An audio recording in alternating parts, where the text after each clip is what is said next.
Okay, good evening. My name is Les Smith. I'm with the Michigan Department of Environment, Great Lakes and Energy. It's my pleasure to welcome you to the Electro-Plating Services Community Update.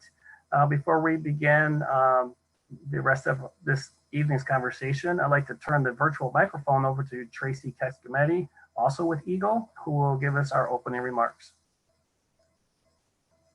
Thank you, Les.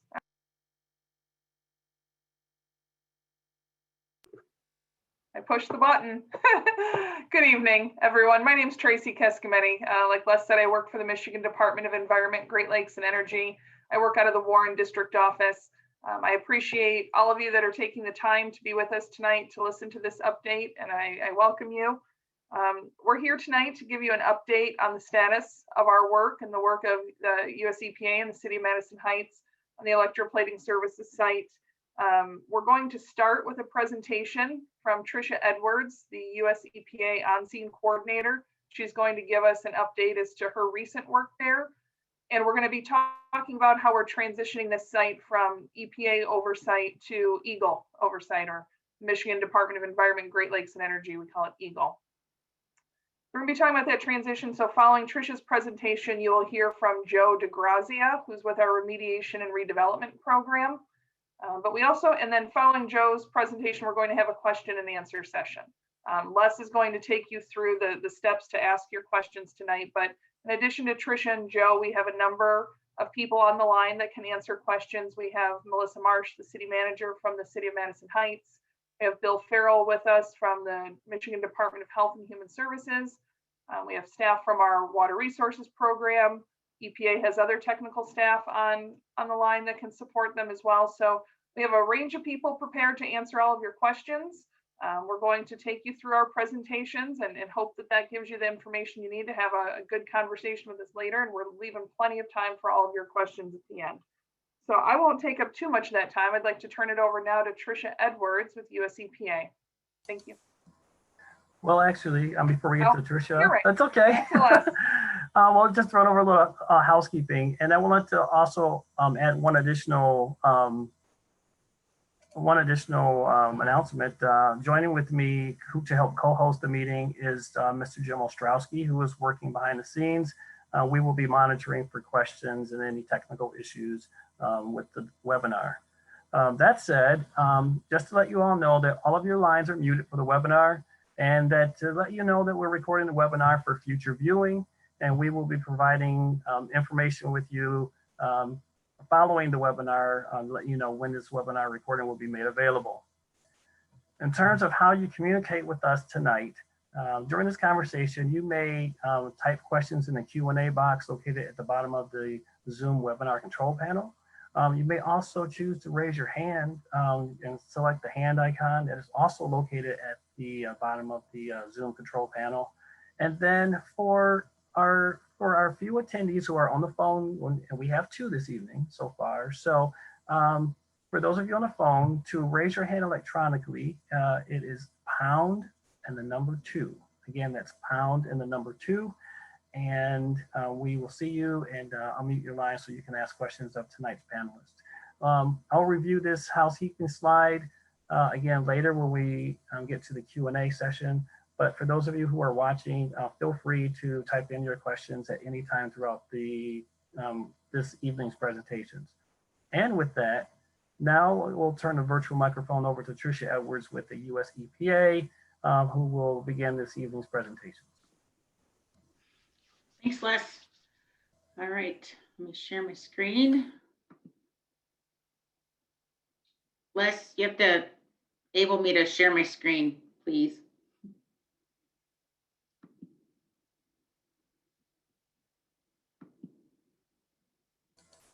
One moment. Thank you.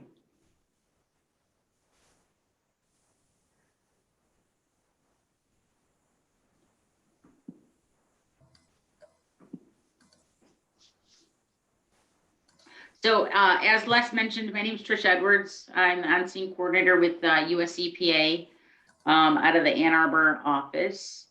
I'm the on-scene coordinator, or OSC, that you'll hear referenced, that responded to the incident on December 20th of 2019. It's crazy. It's been over 3 years.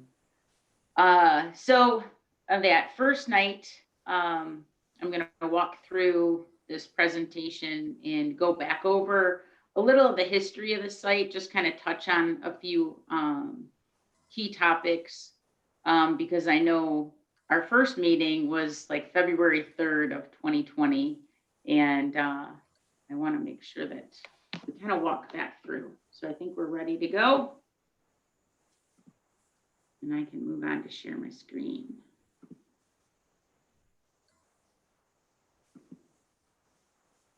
Hey, Les, can you confirm you can see my screen? I can confirm I can see your screen. Sorry for the delay. No, that's fine.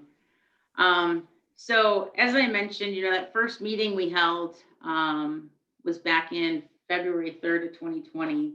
And then we had another update meeting that August. But I know that there was a school board meeting to discuss opening the schools, which definitely was very relevant at that time of year. So I thought what it would be worthwhile is to walk through a little bit of the history of this site.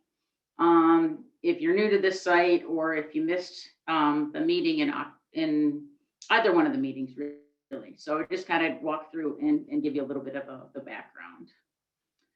So stepping way back to like May 2016, when EPA and EGLE started working together on this site, there was a complaint from Madison Heights. EGLE investigated. They gave a cease and desist order, and then requested EPA's assistance to mobilize to the site and investigate the current conditions of that site. And from that point, EPA conducted what we call is a Superfund removal. And then that was completed in 2018. And then in 2019, we'll fast forward all the way to this response. There was obviously this identifies that there was a criminal plea agreement and sentencing, but we're not gonna focus on all of that. I'm just gonna kind of fast forward to December 20th of 2019 and move from there. So when EGLE and EPA first started work at this site in 2017, which was conducted by another OSC in my office, this is the basement. This is the sump that I'm going to reference because we actually used this same area for our response when we mobilized to the site in December 19. So I just wanted to reference this this basement floor. This concrete was removed and a sump was dug within that basement, and waste was discharged into this sump and then supposedly pumped into a treatment system. So just want to reference this point, so we'll come back to it later. The plating shop housekeeping was something to be desired. All of these vats that had chemicals for plating operations during EPA's removal, all of those vats were emptied. The material was containerized and transported off-site for disposal. So, like as I mentioned, housekeeping was just non-existent on site. This is actually pretty organized. This was sample containers were lined up so that they could be sampled and identified and categorized for disposal. So there's just some pictures as EPA was working through their removal. This was post-removal. All of these vats have been cleaned. All of the material was removed from those, and the vats were made inoperable, but the vats were left on site. In the basement, that same area where that sump was actually backfilled with gravel. And this was really for a safety measure, is what was explained, was that, if someone was to break in, if we just didn't want anyone falling in potential in that area. So that was one measure that was taken as a safety measure. I know I've done that, similar things at some of my sites as well. So just a quickly give a reference to where the site's located. Obviously, the exit ramp, Cousins Road is up here, the service drive. It's a little deceiving. It makes all of these buildings are flat. So it makes the EPS look a lot bigger than it really is. But we're going to walk through, but you can see how steep this embankment is going down to the highway. And you can see where the weeping was present on the site. So we move on to the craziest day ever, December 20th, 2019. And upon arrival to the site, there were numerous agencies on site, Madison Heights Fire, Oakland County Hazmat, Emergency Management, MDOT. We had a whole host of agencies, obviously EGLE, EPA. So our first effort when we got to the site was to remove that contaminated ice that was along the embankment wall. So we excavated that, broke up that ice, containerized it, moved it up to the top of the exit ramp onto the property, and then focused on recovering any free liquids that were in the catch basins. Next step that we went on was we went to that basement. One advantage, thankfully, that I had was the crew that I had respond with me to this incident was the same crew that happened to be, most of the same crew that happened to be there during the 2017 removal action. So their knowledge of their site was fantastic, right? Because that removal action, I forgot how long it was. I think it was like 8 months long, if not longer. I don't recall. But they had great knowledge of the site, and they knew where that sump was. So we brought in an auger and then hand dug down into that area, because our effort was we needed to try to bring that water, all of that contaminated water, we wanted to depress that groundwater in the area so that we could start to control what was migrating off site towards that embankment. So that was step 2. Then as we had started that pumping, and you'd seen that we'd mobilized frac tanks into the site, and we were pumping from that basement sump, but it just wasn't depressing the water quick enough. So we put in a shallow sump along the embankment wall. We could only put in, really a shallow sump in that area. The clay is really close to the surface anyhow, and we knew that liquid was coming down that clay layer. Plus, we didn't want to take any chances of changing the integrity of that embankment, especially because it's so steep. So, but you could see, because the water came down the embankment, it came into that sump very quickly. We started to collect water in there. So we used a submersible pump, as we did in the other locations, with a float, and we started pumping that contaminated water into a frac tank or a mobile tank that could hold up to 21,000 gallons, and started pumping that material off of that embankment, so that we were taking that very saturated soil and trying to minimize what was being released into the environment. So just to kind of give you, that was our main focus. Like when we get on site, we're always looking at what our main focus is. And, as in EPA OSC, whenever I respond to an incident, our first and foremost goal is the protection of human health and the environment.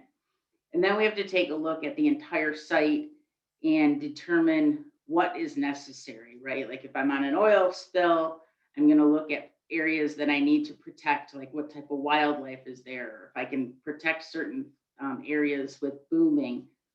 In this type of situation, I needed to figure out, and working with my team, how to figure out how to control that surface discharge of the hazardous substance, which is that surface discharge, making it out of the groundwater surfacing along the embankment. Excuse me. We needed to stabilize the site, And we also need to secure the site from any entry and, potential hazards to the public. And then from there, we needed to choose and implement the most feasible treatment cleanup options available to us. And I'm going to go into this in much more detail.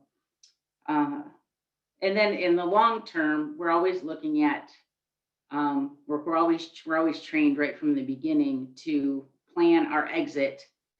As soon as we're starting it, we're already looking at how we're going to exit the response. So for us, that was returning the site back to EGLE for a long-term remediation plan. So this site, regardless, is a very complicated site.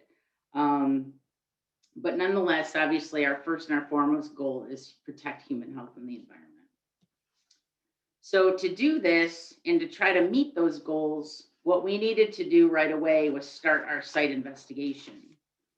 And with this site, even upon arrival, like one of the first things I want, we all were brainstorming and talking about things we wanted to do.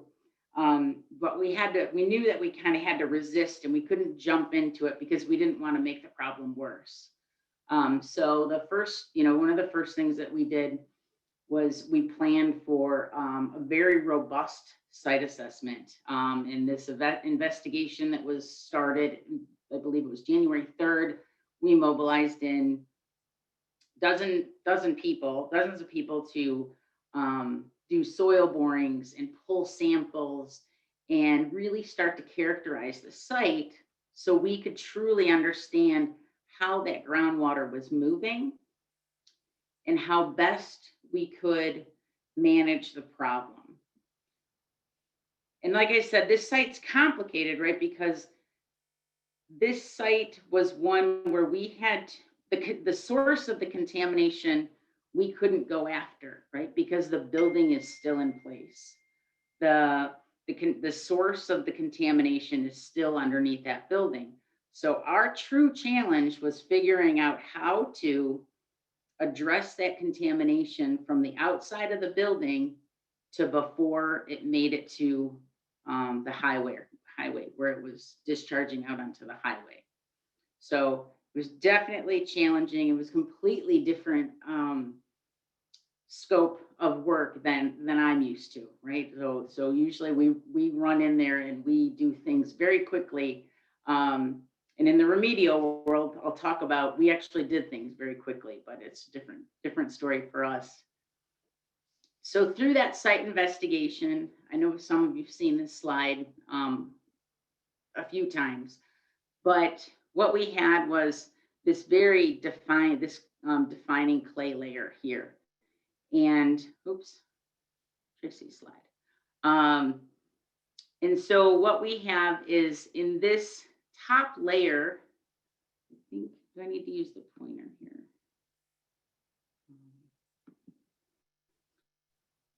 On Zoom, I have to remember to use the laser pointer. So this area here is the area in which the contamination is moving, right? And then it can slide down this gravelly sand area.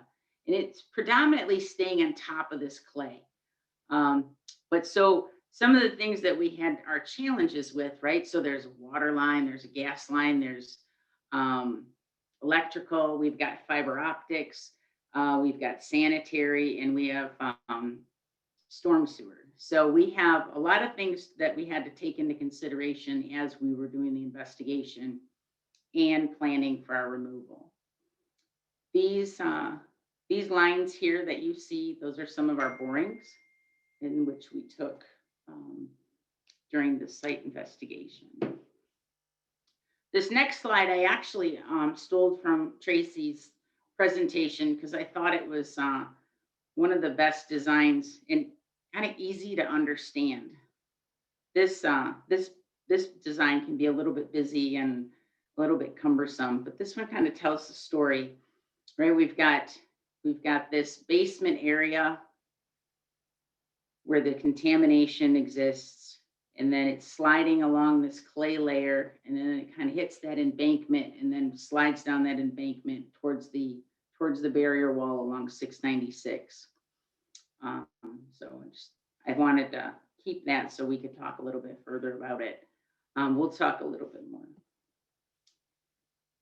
In the earlier presentations and through that site investigation, some of the studies that we also did, in addition to sampling all of that groundwater, was we needed to learn and understand how that groundwater flows, right? So if it was heading to the west, our approach would be different. If it was heading, to the northeast, it would be a little bit different.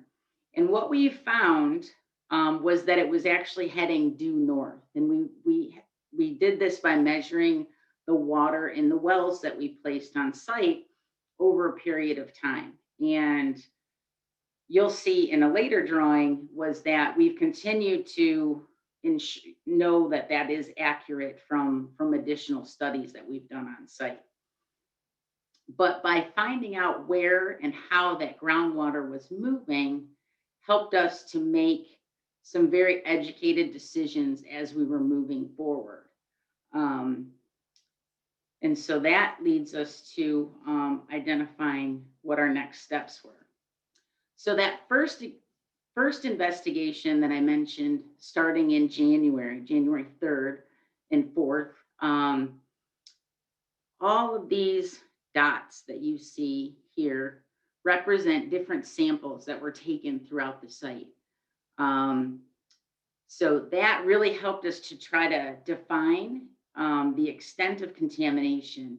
And you can see that the red line here is the identifying an estimate of an extent of contamination for TCE, or trichloroethylene. The yellow is actually more for that hexavalent chromium, right? These are estimated lines for that extent of contamination based on the analytical that we had done. And so what we would do is, when we did that site investigation, we would take core like borings into the soil down to that clay layer, right? So it would be from the top, from the ground surface down to that clay layer, and then we would sample in between so that we could understand where the contamination existed.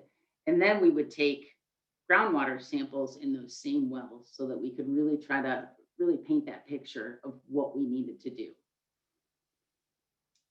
So based on the information that we learned, and based on knowing that water was moving due north, our first effort was to put in an interceptor trench. And this interceptor trench was dug down right along the edge of the service drive there. You can actually see, here's the curbing of where the driveway meets the road. And we were limited on to where we could actually place this interceptor trench, right? Because of all of those utilities I mentioned. So it was dug down to that clay layer. And then we put in, I have a schematic later. We put in piping at the bottom, perforated piping, so that the contaminated water could go into that piping. And then it was designed at a little bit of an angle to take it to this sump that was placed here. So this was about 70 feet in length. And then the depth was about, I think it was 12 to 14 feet. And then at that point, we put in another submersible pumps so that we could pump that contaminated water into the frac tanks. And then we would pump and haul that material to a disposal facility for treatment. So this picture, and I'm going to show this to you again later, but this picture was taken, we finished in the evening, and then this was taken the very next morning. So maybe 16 hours after this being installed, we already had that very yellow, the greenish yellow water in the interceptor trench, and we were finding all of that water was migrating into the trench, which is exactly what we wanted to happen. Real quickly, obviously, we continued to pump out the storm sewer, But what we did was, because we were concerned about contamination entering that storm sewer, we put in a bypass system, a temporary bypass system. Temporary, but it was there for months. So at this upstream manhole, we had a pump, and then it was routed. This was plugged off. So the water that flowed this way would get plugged off, and then it was rerouted through this piping to come down, and then would re-enter the storm sewer system at the far east end of the site, closer to Cousins, and then be discharged back into the storm sewer. So that one allowed us to have this area within the middle area and then down to the west end, so that it would be captured, and then we would bring in a vac truck to pump that water out whenever we had precipitation, and then we would monitor it regular. So if any water was weeping into the storm sewer, because it was old and they have little cracks and it's just concrete, right? So they weep. So we would take and we would vac that water out, and we would also transport that material for disposal. So all of that site investigation was done. All of that information fed into what was our big picture. What were we going to do? We knew we couldn't keep the road closed forever and pump and treat from the Interceptor Trench. Although it was effective, it was extremely expensive and just not feasible long term, right? We couldn't keep people there 24/7 as we had done until late May. So we had to look at all of the options that we had available to us. And we had to look at what was feasible, what was cost effective. Is it going to be effective, and how is it going to be effective in the long term, right? So looking at excavation of contamination really wasn't an option, right? The building's still in place. We looked at wastewater treatment system, extremely expensive. It would operate long term, but you would also have to have a plant operator, and we'd have to construct it. And the likelihood of getting one installed was going to be, I think one of the ones that we priced out, it would have been 10 months before we could have even gotten the materials on the ground to start constructing it. So these were not feasible options. But the most feasible option was using in-situ treatment. And we're going to talk a lot about it.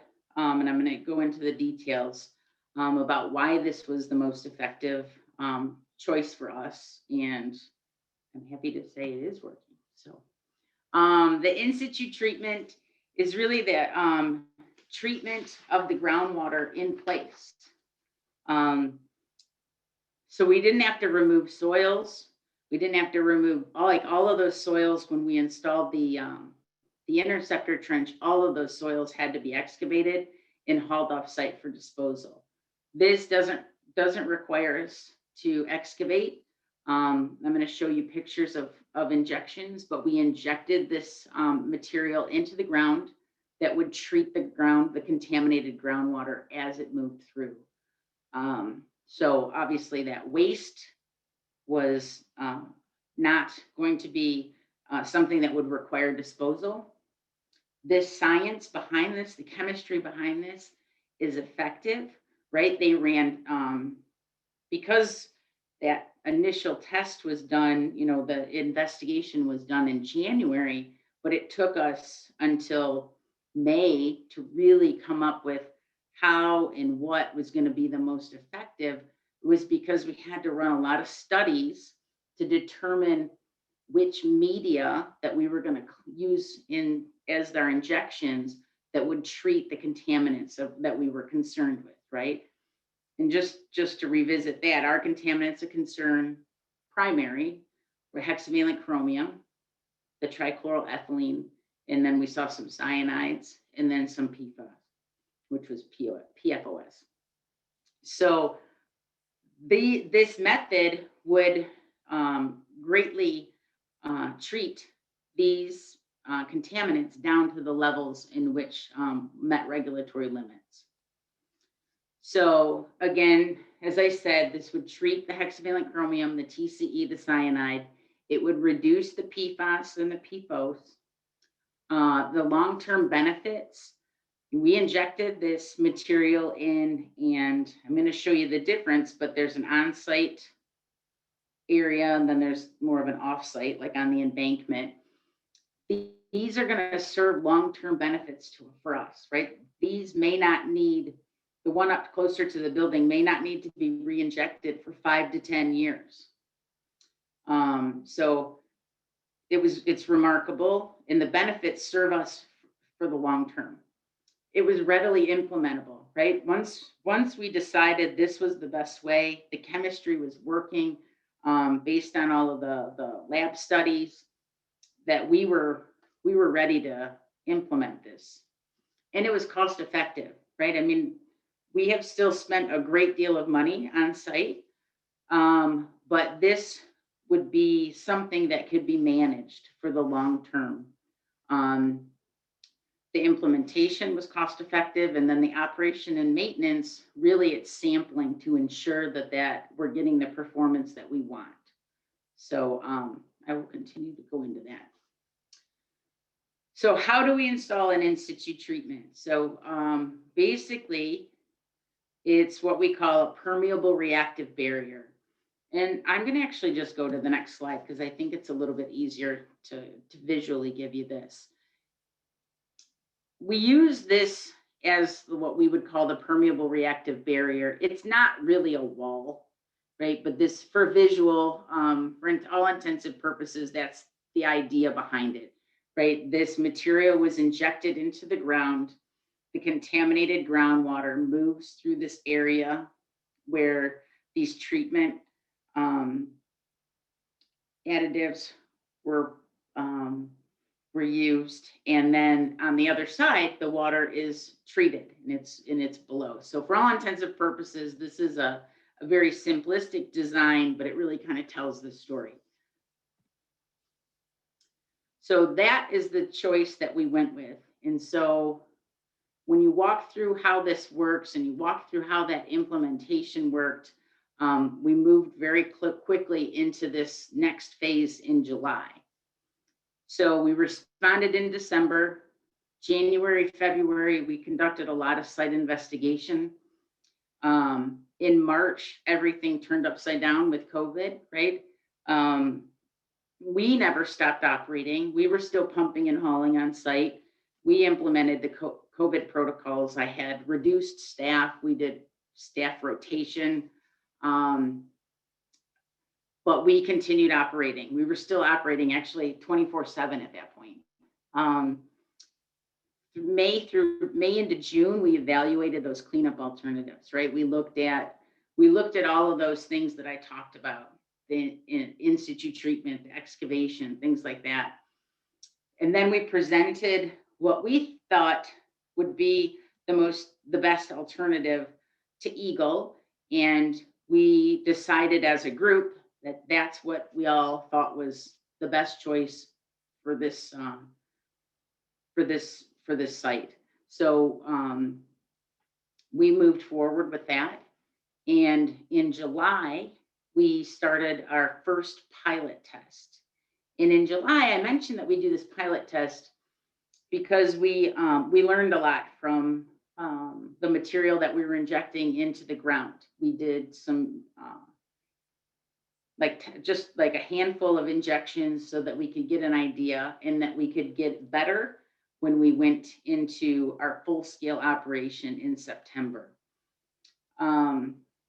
In the month of September, we finished our full-scale injection. In October, we ceased all pumping from the site. So there was no more transportation of hazardous waste from any place. The last pump that we disassembled was in the sump along 696. So the materials that we were injected into the ground they require some time to let the materials kind of start working. So we waited until November to conduct our first round of performance monitoring sampling. We did another one in December, and then we move into, here we are in January. So for those of you that are local, I heard I was the hero that we opened up the Cousins ramp. So we're happy to do that. And that now we're to the position where EPA is gonna demobilize from the site. And now we're gonna talk about transitioning to EGLE. So just kind of a little snapshot in time of where we're at. But I wanna revisit and show you some photos of what we did in September and October. So as I mentioned, we had continued pumping and hauling off that waste from December until October. And over 350,000 gallons were shipped off site for disposal as hazardous waste. So it was extremely expensive. I actually looked up, I was trying to find, to give you an idea of how much water that was, but so it's like an Olympic-sized swimming pool holds 660,000 gallons. So it's not that much, but it's a substantial amount. Just trying to find something to equate it to. In addition to that pilot study that I mentioned, the other thing that we did was we lined the sanitary and the storm sewers through the area on site. We worked with the city of Madison Heights to make sure that they'd be satisfied with what we were proposing. And we also repaired one of the manholes. So this is just a picture of something that I saw online that I thought was effective. I have two pictures, but basically it's a damaged pipe, and then there's an epoxy liner that's pushed through that pipe, and then it expands up to it, and it is hard as concrete when it's done. So this is an image. This here is a pipe that was coming from the EPS facility into, believe it or not, this is the sanitary sewer here. Although that's a great big hole, if that's what it looks like to you, you're correct. And so this, obviously there was material dumping into here, and just there was no pipe left at all. So that was prior to, and then this was the what it looked like when we were done. So I got as close to 24.9. This is 24.7 or 204.7. So just to show you what it looks like when the epoxy liner is put in place. So it's really remarkable. It gives that pipe a whole new life, and it's cost effective, right? We didn't have to excavate, hundreds of feet and then remove a pipe and replace the pipe. We could actually line it. And this was done within like about a week's time. So it was really remarkable. This was this is a manhole that was rehabilitated on site. And then you could see they cut out this edges of the new epoxy liner. And so it's all relined and remarkable, so that we don't have any potential for that material in the contaminated area from continuing to weep into the pipe. I hope I hope I don't have too much. I don't have too much longer, but hopefully I'm not boring you all yet. So I'm gonna get into the good stuff. So this design here shows us the areas in which we injected that material, and we formed those permeable reactive barriers that I mentioned to you. So this here, these red dots here are all injection points, and there are 72 injection points between the back of that building and the edge of the service drive. Then this next row, this pink dots here, or we're going to call the down gradient permeable reactive barrier. And then we have this line that runs right across the top of the embankment. And these are also injection wells. Not necessarily similar to a permeable reactive burial, but that material is actually more soluble so that it would run more along that clay.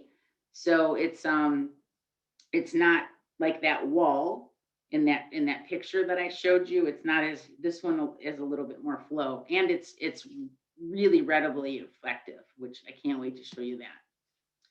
So just to give you an idea of what it really looks like on site, all of these X's here that are marked here are all the injection points that were on that on-site PRB, as I mentioned. This here is the Interceptor Trench. This box area here is the sump. This was when we were still pumping from the embankment wall. So that's what this hose is here, is bringing the pumped water from the barrier wall up into the Interceptor Trench, and then we were allowing it to run back into the treatment. We just did that for a short period of time. Then there's some more X's over here where I said that down gradient PRB is, and then the embankment wells run across that top. So as I mentioned, 72 injection points. They were, the treatment material was put within that 5 to 9 feet below ground surface, right? So the ground is here, go down 5 feet, and then that layer from 5 to 9 feet is where that treatment chemical is. And that's right above that clay. So that's that area that we're really looking at to treat that material. And it was done under high pressure, right? It's like 175 PSI to push that material in. One of the things that we learned from our pilot study was we needed to kind of play hopscotch with where we were putting in our material. So these are highlighted here, this pipe, and a pipe, pipe, pipe. So basically we would inject part of it, we'd move to another, inject part of it, move to another, inject part of it, and then we would move back to the first one and inject some more, and then inject some more. And so it was a little bit of a hopscotch putting it along. This is the rig, which is a drill rig that would have been the same type of rig that we would have used to take those borings back in January. This just had a pump so that we could actually inject into those rods instead of pulling samples out. We were injecting the material in. We also did an injection in the basement sump. So in that early photo, it's like my second, third photo in, this is what it looked like when we dug out the basement sump, right? We didn't clear out everything. We got enough in there so that we could start pulling water from there. And you can see from this photo, like how dried out this material became while we were there, right? Because we had depressed that water for so many months. So one of the things that we thought we would do was put some material into that basement sump.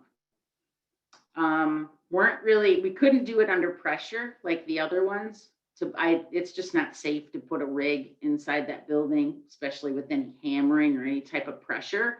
So we just gravity fed this material into the basement sump. So remember this photo later, right? So this is 6 feet, this marker. So you can see 6 feet deep at that point. We'll come back to that later. So the down gradient PRB, there's 28 injection points. And again, that one's from 5 to 11 feet. And that's because the clay was kind of sloped a little bit more so as you move towards that embankment.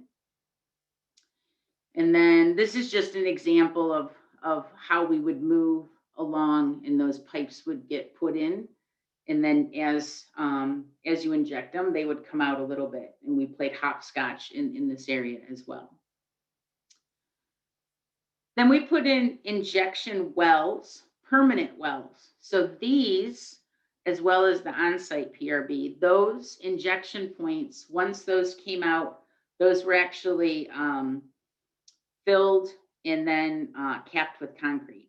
So those will not, are not reusable points. Whereas the injection wells that run across the top of the embankment, those are actually permanent wells that were installed.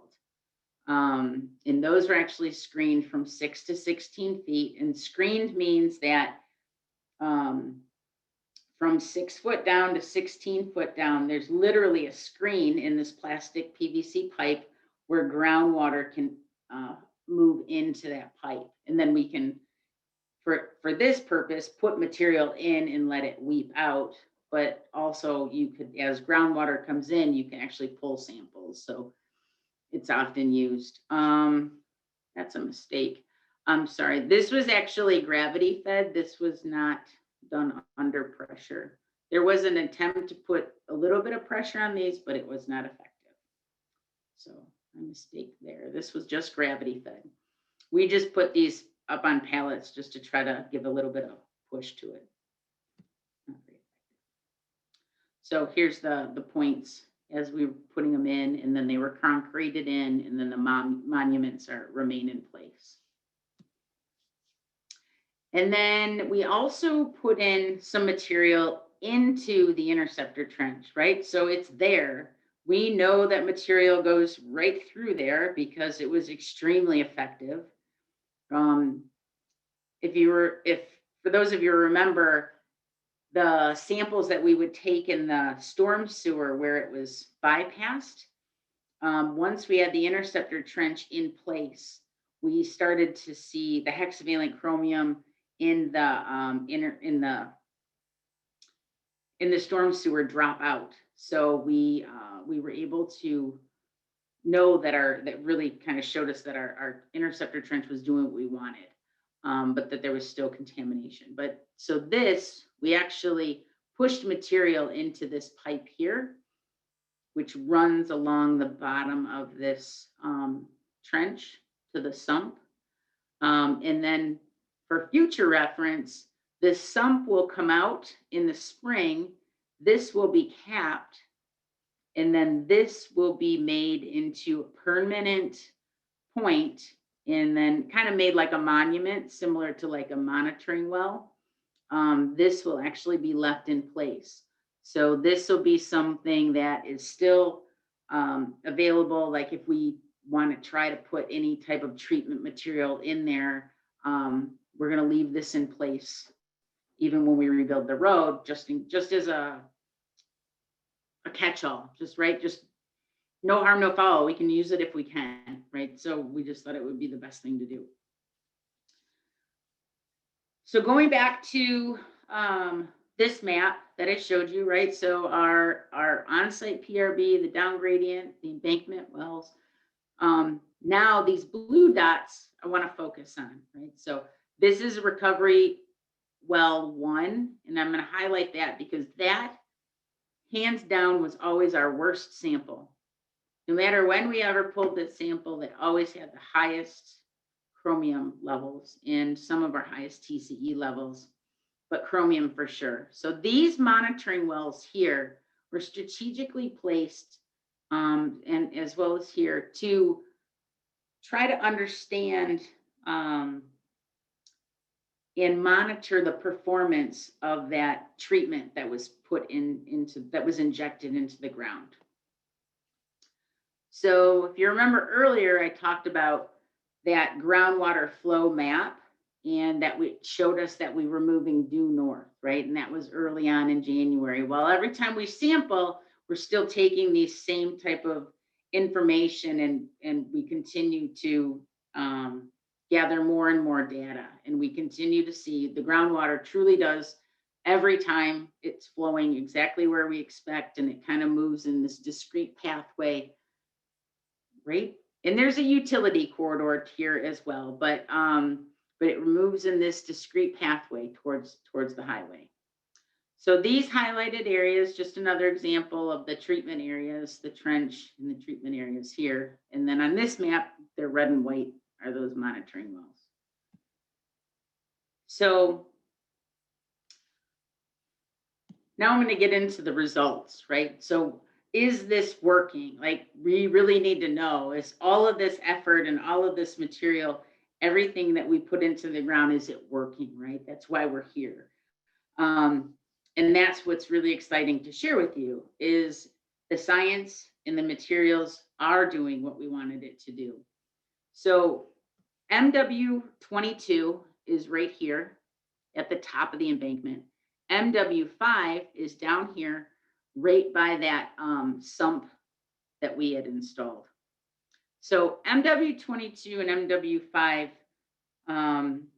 I worked with my contractors, and even though we knew that the in-situ treatment takes time, and that's why we weren't doing our first performance monitoring until November, I couldn't take it, right? As an on-scene coordinator, I like things done fast, and patience has been something I've had to learn on this site.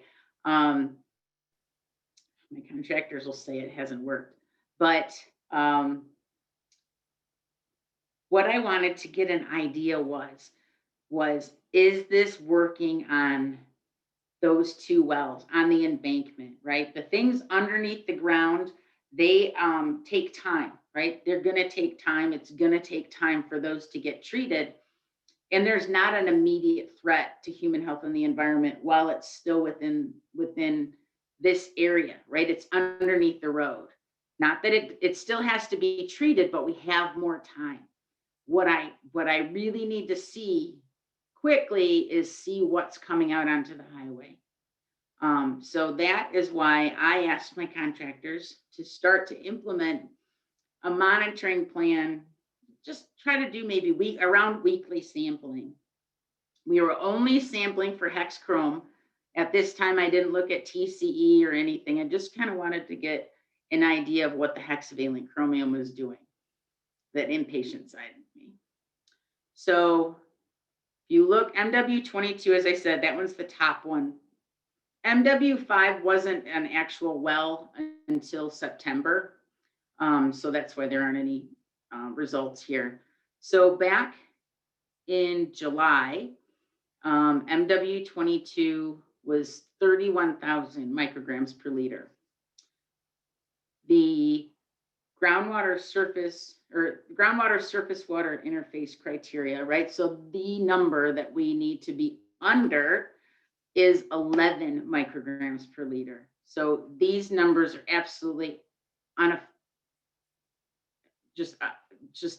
unacceptable, right? So we had to get these numbers down. We knew that our treatment would do it, right? Because we had done all of these bench scale tests in the lab. So we knew it could do it, but we had to get it in the ground, and then it takes time. Well, you'll see, so July we did those pilot studies, but we didn't put a whole lot of material in. And then in September, as I told you, the month of September, we really did the bulk of our injections, both the on-site PRB, the down gradient, and along that embankment wall.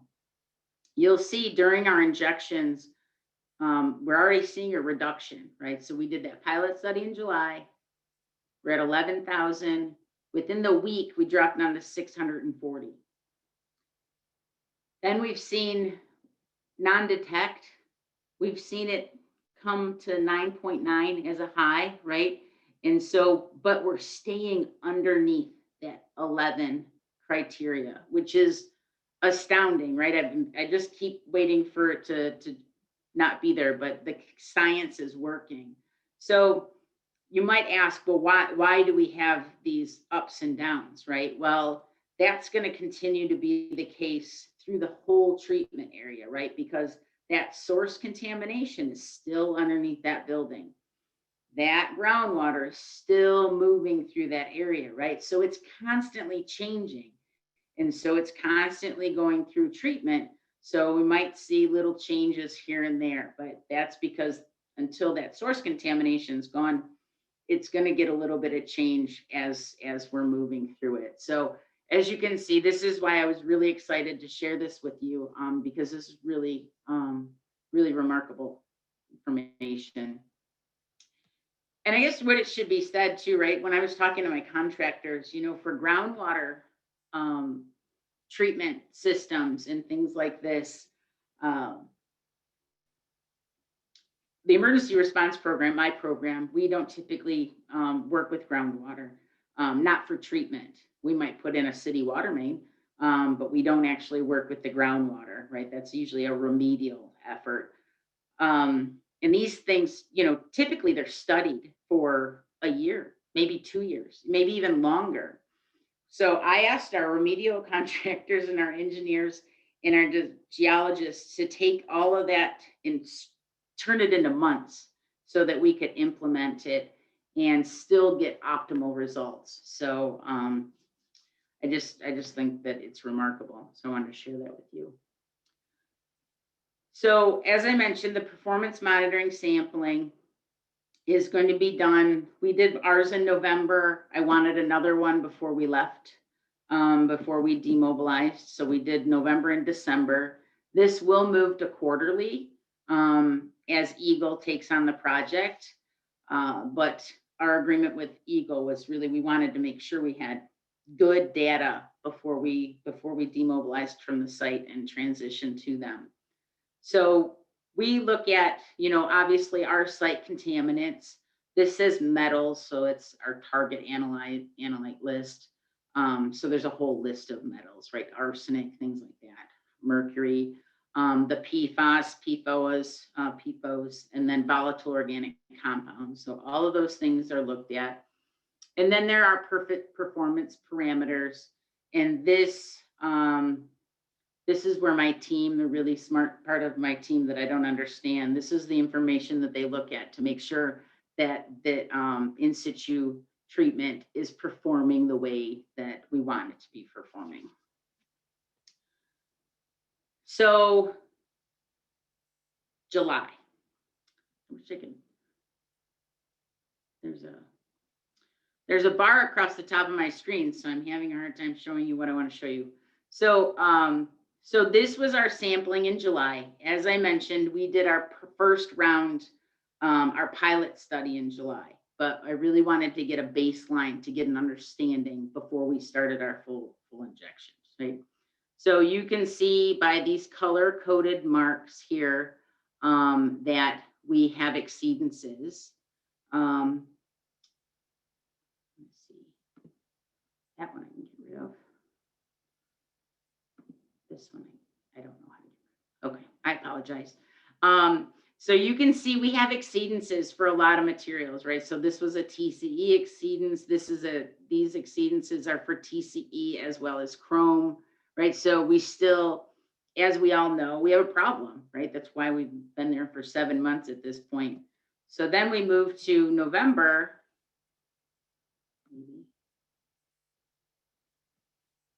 And we start seeing some really encouraging results, right? So we put an injection of material right into this recovery well.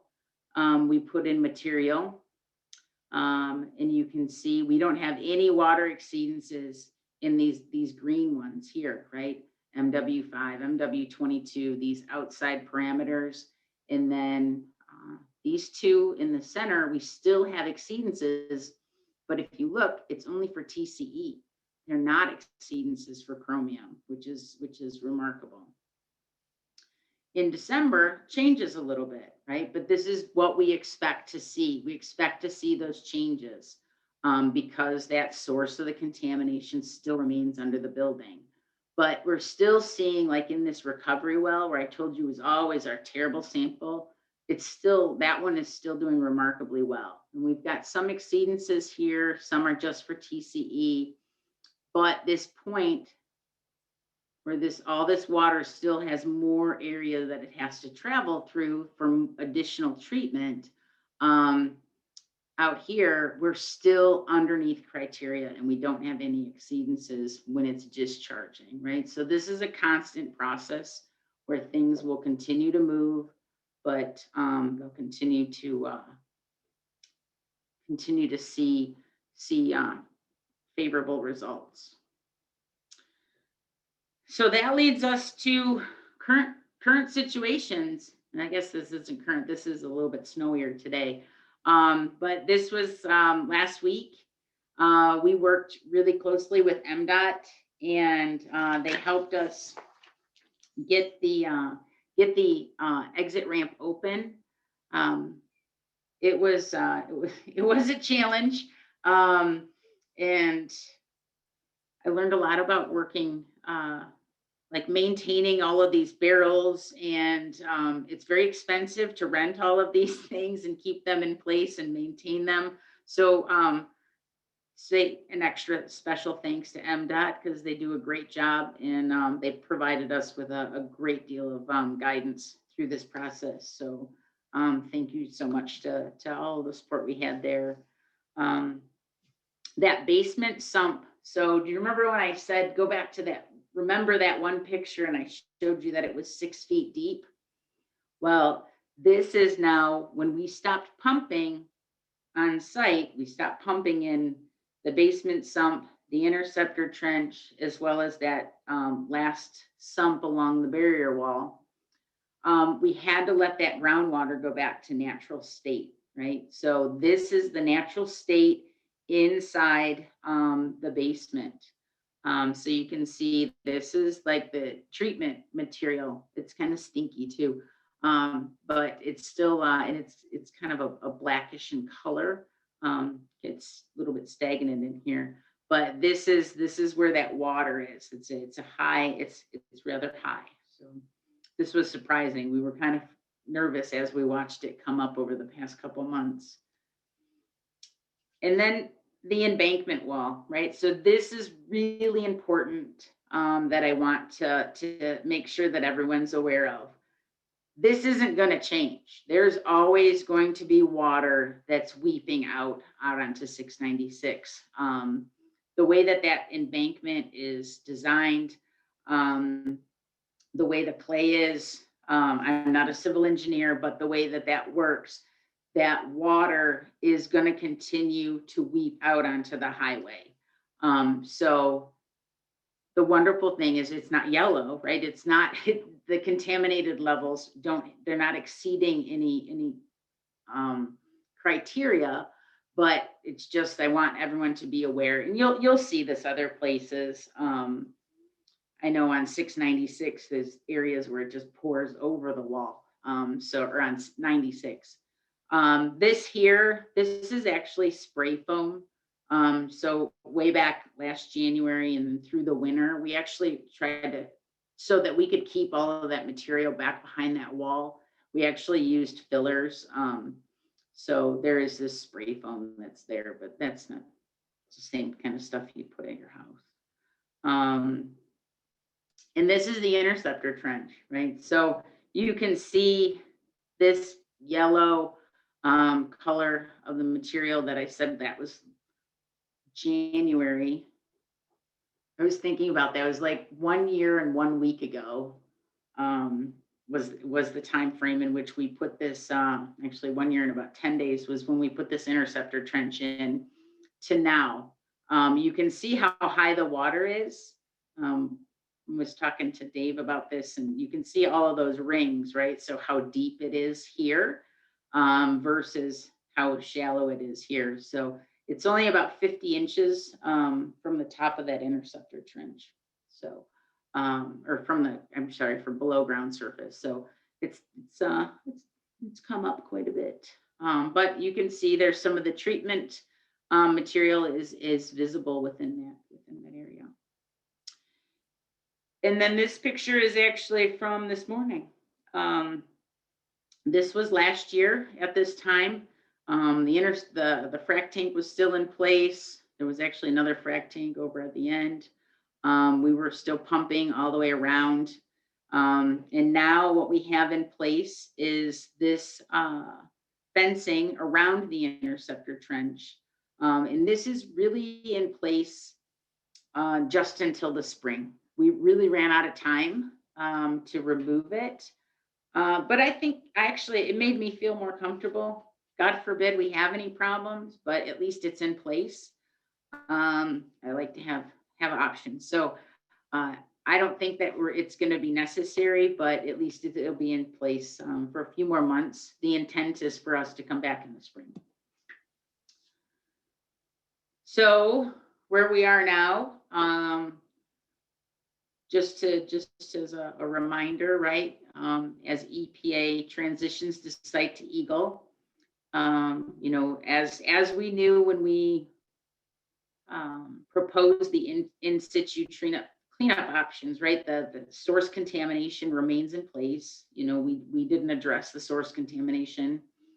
We were limited in that regard.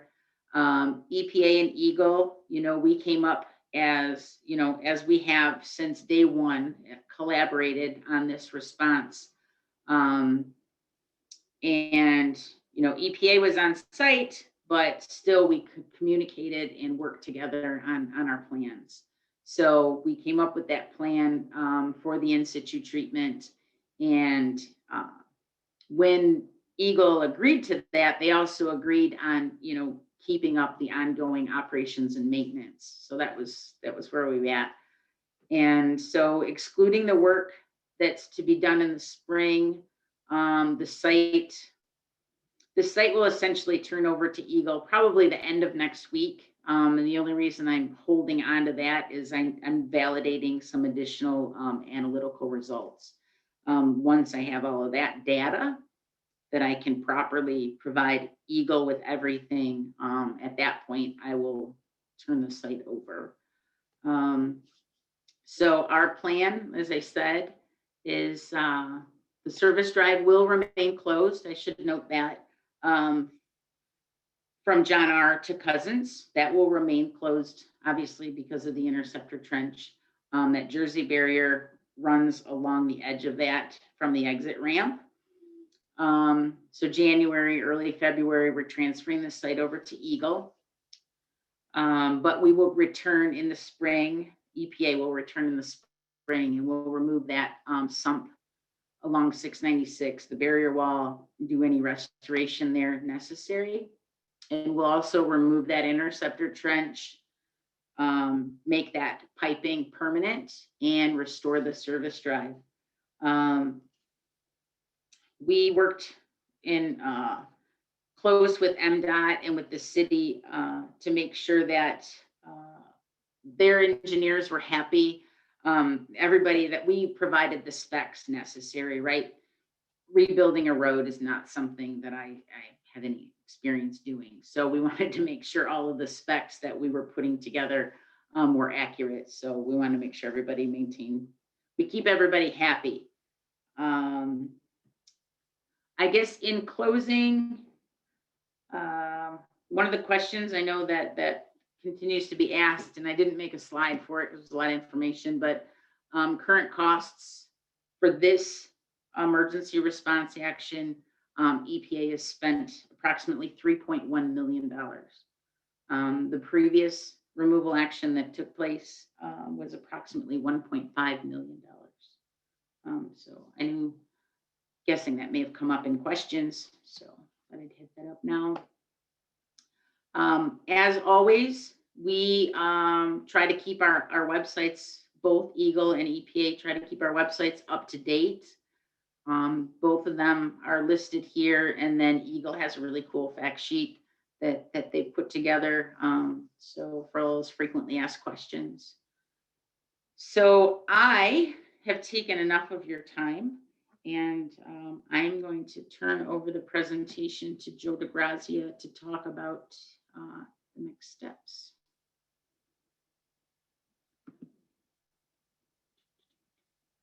Okay, Joe, I think that's you. Let's see if I can do this.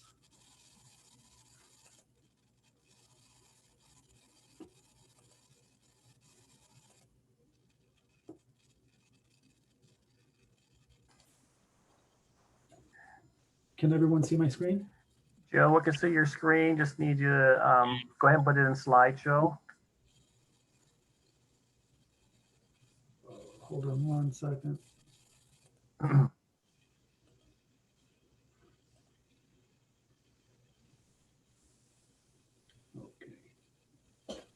How's that, Les?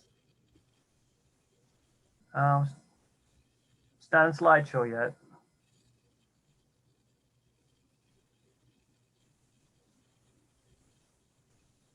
Hey, Joe, if you go up to the upper left, there you go. You were right there. Up, go up, up, up. You're right there, right above design. There you go. What about now?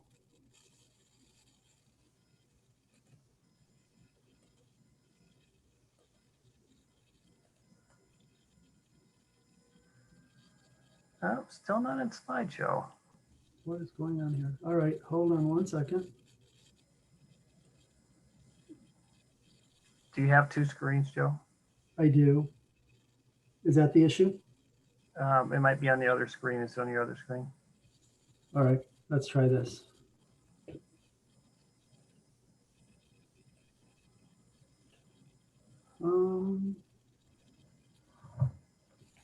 Hold on one second, guys.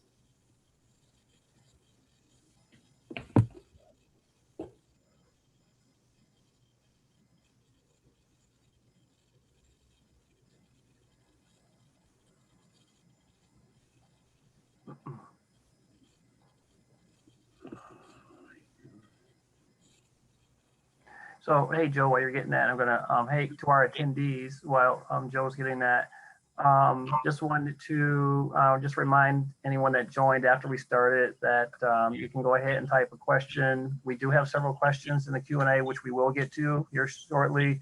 But please feel free to go ahead and continue to submit your questions in the Q&A for the panelists.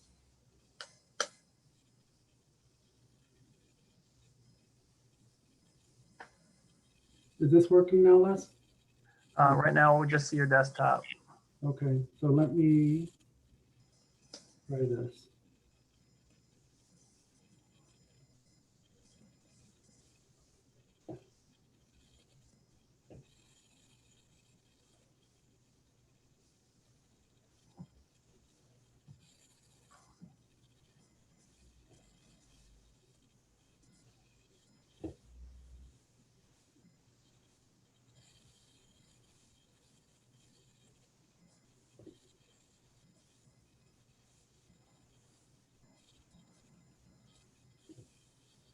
There we go. Got it? Yep. Okay, sorry about that, guys.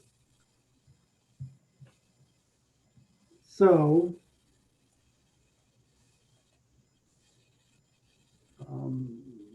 this is going to take 1 second. All right. I'd like to thank everyone for putting up with me. You still got the slideshow there, Les? Yes, we do. Okay, awesome. Okay, my name is Joe DeGrazia. I'm with the Department of Environment, Great Lakes and Energy. I'm an incident management specialist for Southeast Michigan. And again, I'd like to thank everyone for putting up with my lack of technical prowess with this Zoom platform. So this presentation,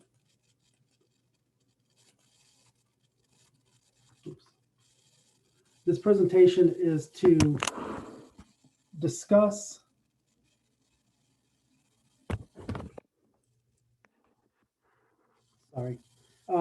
what the plans are now that EPA is transitioning the site to EGLE.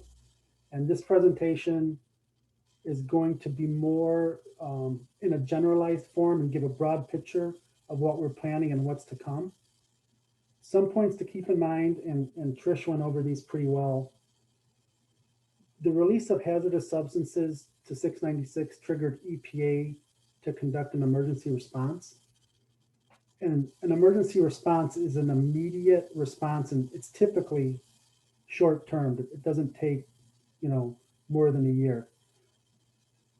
EGLE's coming in, and we're going to conduct what is called a recovery response or a remediation.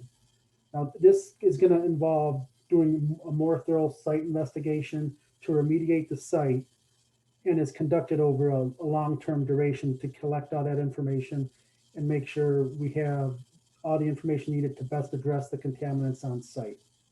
So I just wanted to make sure that everyone understands the difference between an emergency response that EPA conducted as opposed to the recovery response that EGLE is going to be conducting.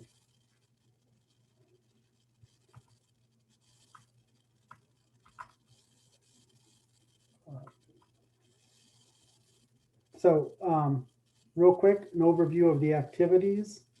Like Trish said, operation, monitoring, and maintenance, we're going to inherit that from the EPA. And we're going to make sure that the system is working as expected and that groundwater is meeting the cleanup criteria that we have in place. We're going to complete a site investigation, and this is something I'll get into more detail on a little bit later. We're going to demo the buildings. I have buildings plural because there's more than one building that is proposed and scheduled to come down. We're going to complete the feasibility study, and this is another topic which I'll get to in more detail a little bit later. And all these activities are finally going to lead to implementing the remediation method, which will clean up the site.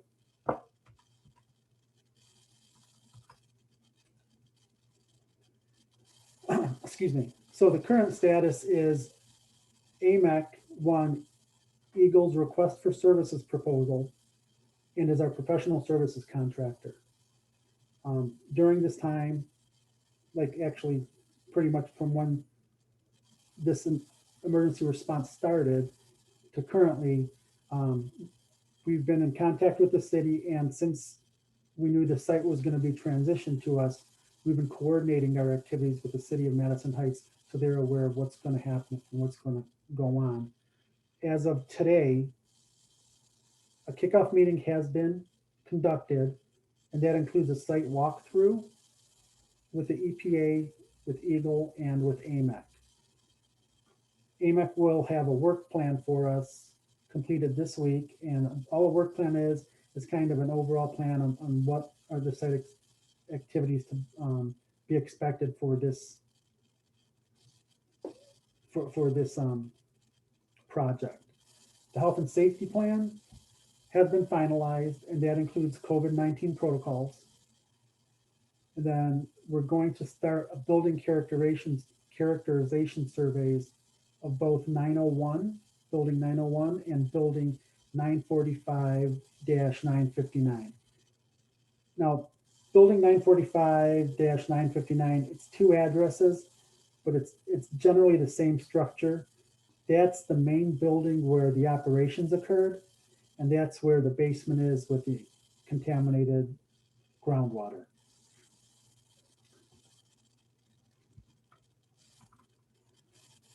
So next steps after the site characterizations get completed, we're going to conduct a site investigation of the site, and that's going to encompass the property.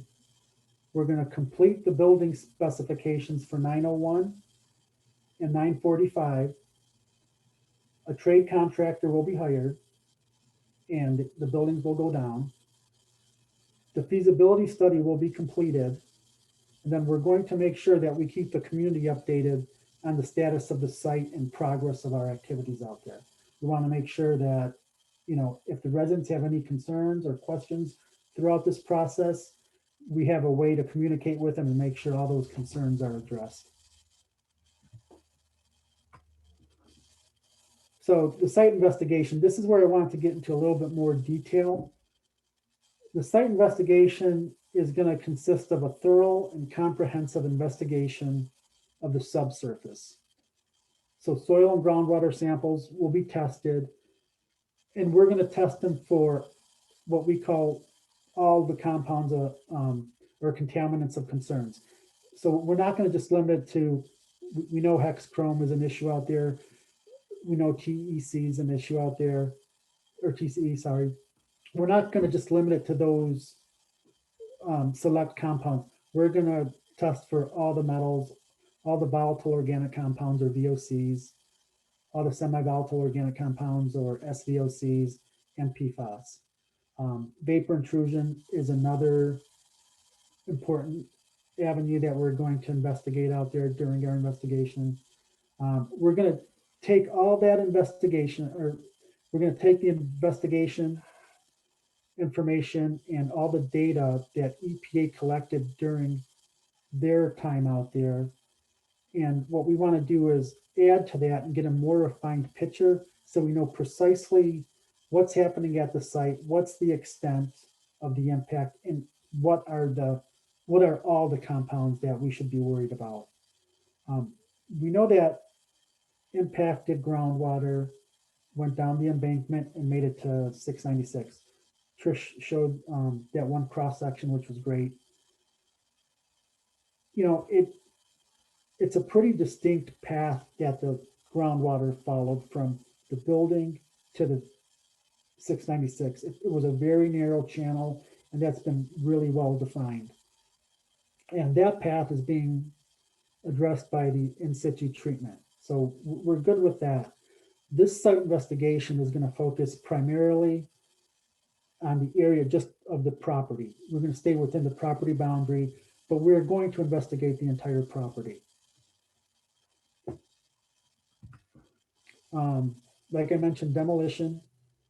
So demolition is going to be city-led, and there are 2 buildings that are proposed to go down. 901 East 10 Mile Road, and that will be funded by a city and Oakland County agreement. And then building 945, 959, and that will be state funded pending the award. Once we have that award money approved, we can go forward with that.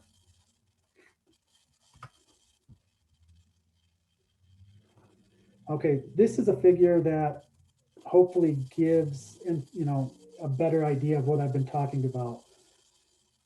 The blue outline of the 2 buildings, those are the buildings that are going to go down.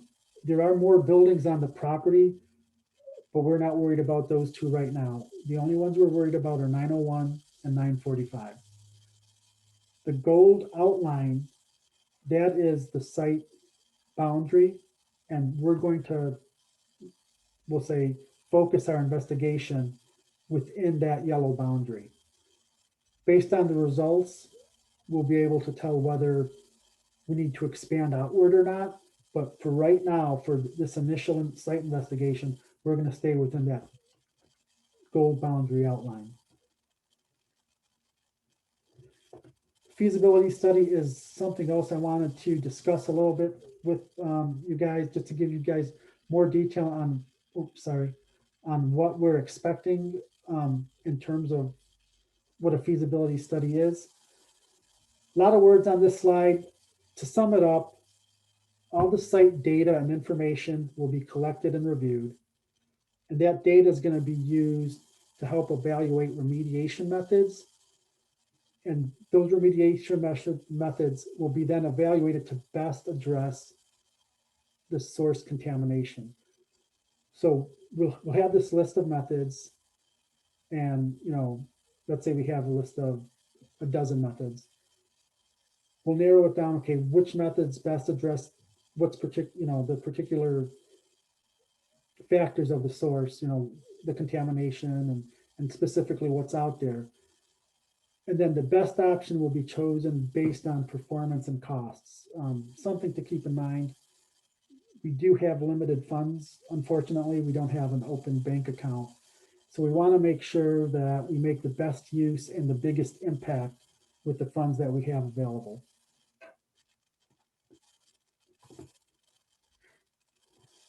Post-demolition steps. So once the building comes down, the excavation will be backfilled. If samples are needed from the bottom of the building footprint to fill in data gaps, this is the time when we'll collect those samples. Samples will be collected, backfill will occur, making sure that the excavation and the site is in a safe manner in case people decide to get in, curious and see what's going on out there. We don't want them falling in some open hole in the site. The feasibility study will be finalized, and the remediation method will be implemented to address the source contamination. Based on all the data so far, there is an assumption, and I know what everyone says about assuming, but there is an assumption that the majority of impact is along the northern area of that building. Hopefully it's true, because that can really focus, our recovery efforts in that one specific area. But we'll know more once the feasibility study is completed and gives us a nice big picture of what's happening out there.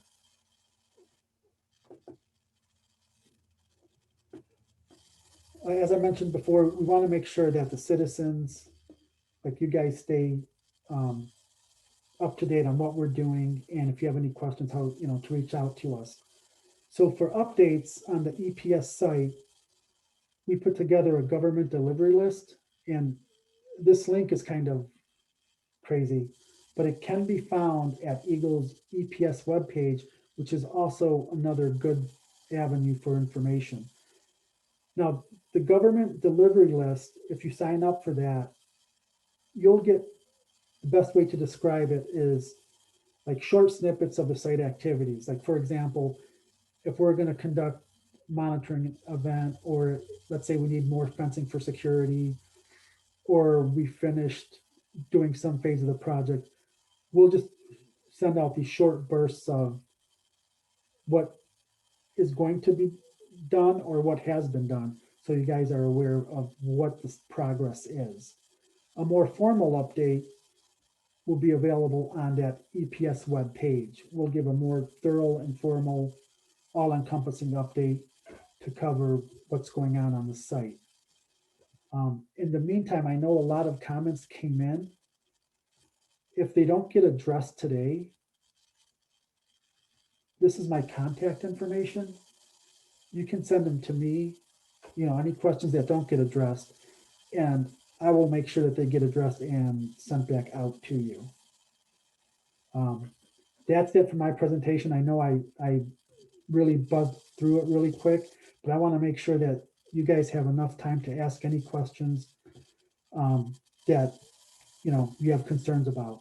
So Les, if you want to take this over and open up to Q&A, I'm all set on my end. Thank you, Joe, and thank you, Trisha. We have several questions that are in the Q&A right now. I just want to give some quick stats here, Tracy, before you start reading the questions. For those who are interested, we had roughly 70 attendees on this webinar this evening. We have about 60 remaining that are still with us. Thank you for joining us and sticking with us. And we have 3 that are on the phone. So that said, we have several questions in the Q&A. For those that are on the phone, if you missed the instructions, you can push the pound key and the number 2 to electronically raise your hand if you have a question for the panelists. With that, Tracy, take it away. Thanks, Les. So I've been monitoring these questions in the Q&A, and there are a number of them, and I do apologize that we're a little shorter on time than we had expected for getting to your questions. But as I read through them, it seems that a number of them were covered in the presentations. I think a lot of these questions came in as Joe and Trish were talking. So if it's okay with everyone, what I'm going to do is start at the top and sort of reference back if I think this question was addressed and maybe where in the presentation, and then we can move on from there. So there's a couple of questions early on about a concern that contamination may have reached the other side of the expressway. So I don't know, Joe or Trish, if you can pull back up that cartoon drawing that shows the facility in reference to the highway. But really what I want to show in this picture is that the expressway is really operating as a point of interception. So given the grade change that we have at the facility and the underlying clay, contamination that is leaving the site and moving north is essentially coming down and being released down at the or was being released before the treatment system went in, being released down at the toe of that slope at the bottom of 696. So picture for a minute that 696 had never been put in there, right? That it was not a subsurface highway. This contamination, would have continued to travel north along the top of that clay. But when they dug 696 in this sort of sunken design, it acts as a way for the contamination to sort of slide down that hill and come out the bottom. And so there's not a path for this contamination to cross 696 and then go back up into the neighborhood to the north. So I just, keep in mind how this is traveling and really why we have then focused on controlling the contamination when it comes out of the bottom here, because it's really at the bottom of 696 where that contamination could have entered the storm sewers that discharge out to Lake St. Clair, or further up gradient, below the service drive, those storm sewers that enter Bear Creek. So then there's another question about obtaining the test results. Trisha had a link to EPA's website, and every bit of data EPA has collected is publicly available and linked on her website. So Trisha, I don't know if you can forward to that slide real quick, or we could put it in the chat, or certainly it's on the recording. There's a question about why, here Trisha, I'll move on while you pull that slide up. There's a question about why weren't the contaminants in the sump area of the basement cleaned up in 2017 as part of the original cleanup?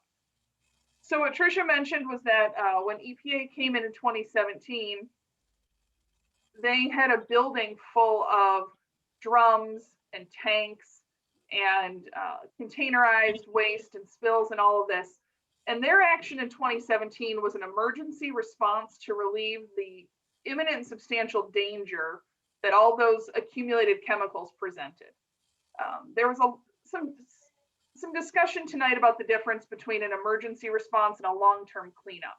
And so getting all the containers and chemicals, out of the building was the emergency response in 2017. The groundwater contamination was not seen as part of that response at that time.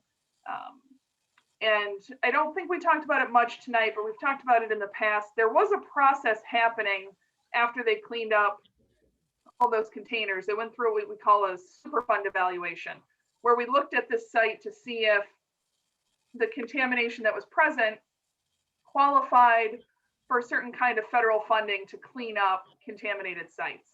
And what was determined at that time was that it did not meet that qualification, because this groundwater was not contaminating a source of drinking water. It was not posing an imminent threat to the community. And so, the contamination remained in place until we observed that it had moved off site, and then that triggered the return to that response. The next question is, what prevents the treated waste from migrating? And I think this is really important. Trish, if you could pull up maybe one of your pictures that shows the weep at the bottom of the hill. I want to be really clear. We're not trying to stop the groundwater from migrating. Remember that the source of the contamination is under the building. It's that sump, it's the soil under the building. And as groundwater naturally moves in the area and moves toward the highway, it's picking up that contamination and weeping out at the bottom of the highway. So what EPA has done for us is installed that network of treatment agents under the ground. And so now this groundwater is going to move through those treatment agents, and it's going to come out at the bottom of the hill, but it's not going to have the high levels of contaminants in it that it has at the top of the hill. So it's being treated as it moves through that network of chemicals.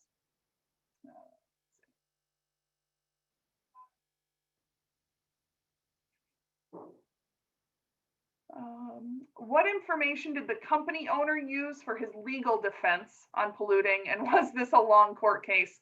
I think we'll defer any questions on legal issues.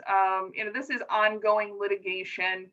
I don't know if Melissa Marsh from the city, if there's anything you want to say about the judgment that has been rendered and what the finding of that was.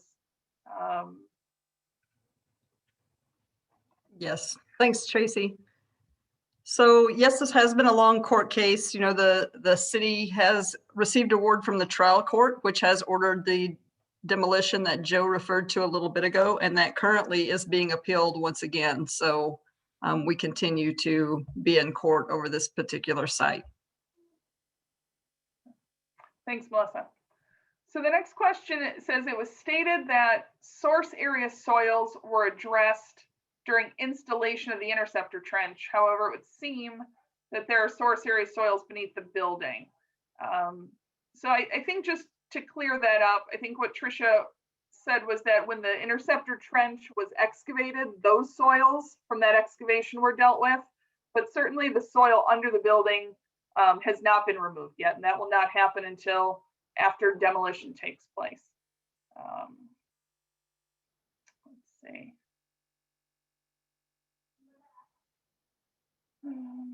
Were you able to bill the company owner for remediation cleanup costs?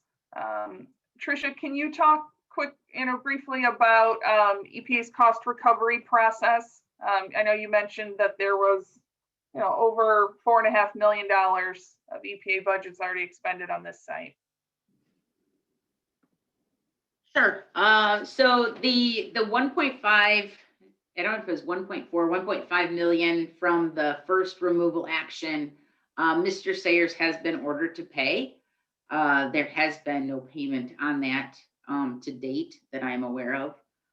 As far as enforcement for this action, we have not moved forward with any enforcement action yet for this removal, for this emergency response action. That would be coming later down the road. So currently he's only been ordered to pay for that first removal action. Okay, thank you. So there's a question, what is the estimated time necessary to complete the in-situ remedy? So I think what's important to remember here is the in-situ system is in place, and that will serve us essentially as long as we need it to, right? The source contamination is still under that building, and we're entering this next phase where we will maintain the in-situ system while we work on the source. And so Joe talked about the things that need to happen for that building to come down, and then the further site investigation and the development of that feasibility study that has to happen before we determine what kind of remediation is going to take place up on the site. So we will continue to maintain that in situ system as long as we need to deal with that contaminated groundwater that's continuing to move past the site while we deal with the source. We may reach a point where we have to recharge or refresh those treatment agents that are in the ground, and that's part of our operation and maintenance plan as we take over that site.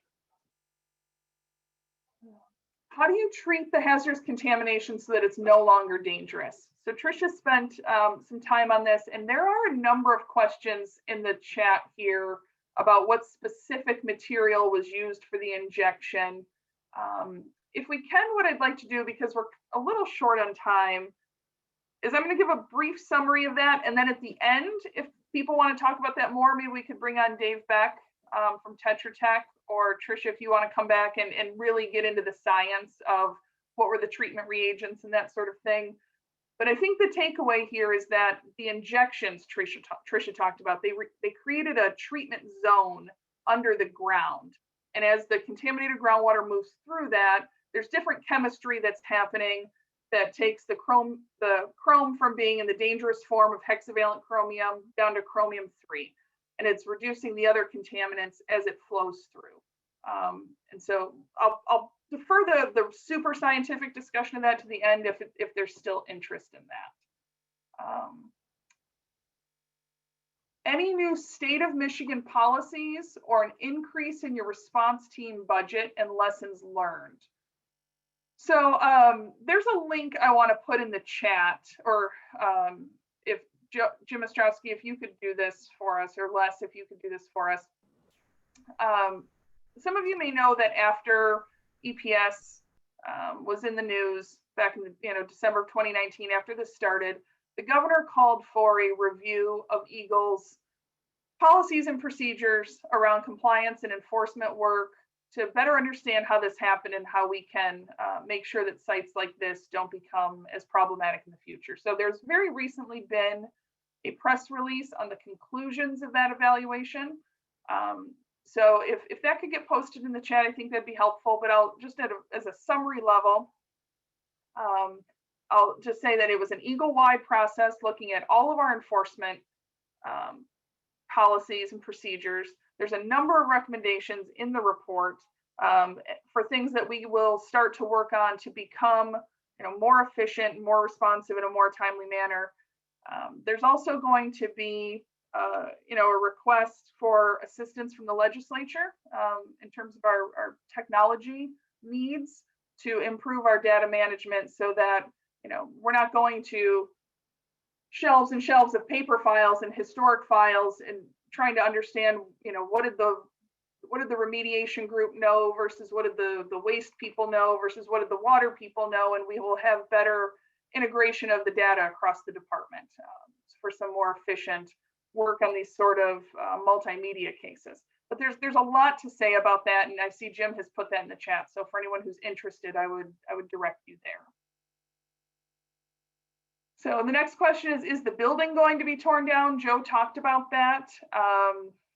So if there's any additional question, I think we can move on. But I think the important thing, and Joe, jump in here if I'm getting any of this wrong, but we can't say with absolute specificity, what is going to happen in February, March, and April, but I think Joe talked about a path that we are on, right? For working with the city on demolition and then starting the investigation under the building and moving on from there.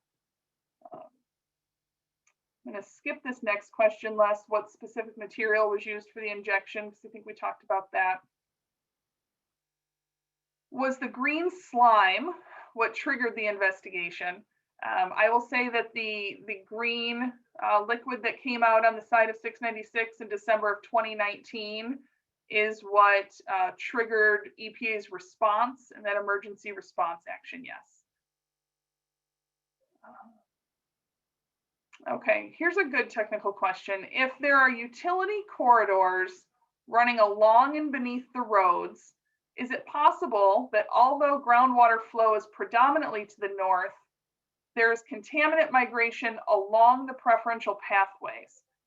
So this person's asking, the groundwater is moving toward the expressway, but before it gets there, it hits a storm sewer and a sanitary sewer, and could it be shortcutting along those sewers?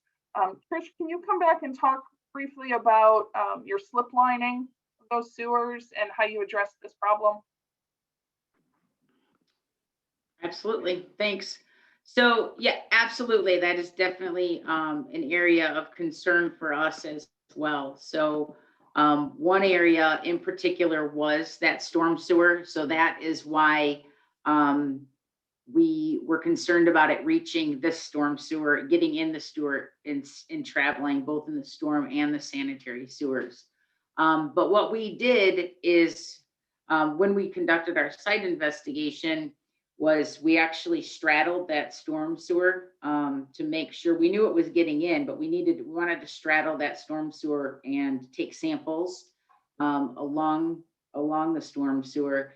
And then we sampled until we got clean samples, and we found our outer edge of contamination so that we could, bring it back into to define where our area extent of contamination was. So it was definitely, and it's a great question, right? Because it's definitely a very big concern. Utility corridors are what we call preferential pathways. They're definitely a concern.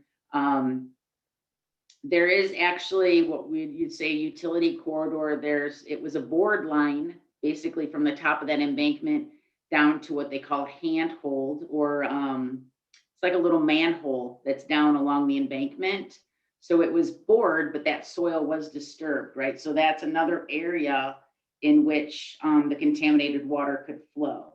So great question, but yeah, that was part of our investigation so that we could identify those areas and address those as well. Thanks, Trish. There's a question here that says, what about the other contaminants? And if I remember back to when this was posted, Trish, stay on with me if you can. I think this is getting at, Trisha talked a lot about using hexavalent chromium sort of as a marker, right? As she sampled, when she wanted to see, quickly how was the treatment system working, she sampled for hexavalent chromium.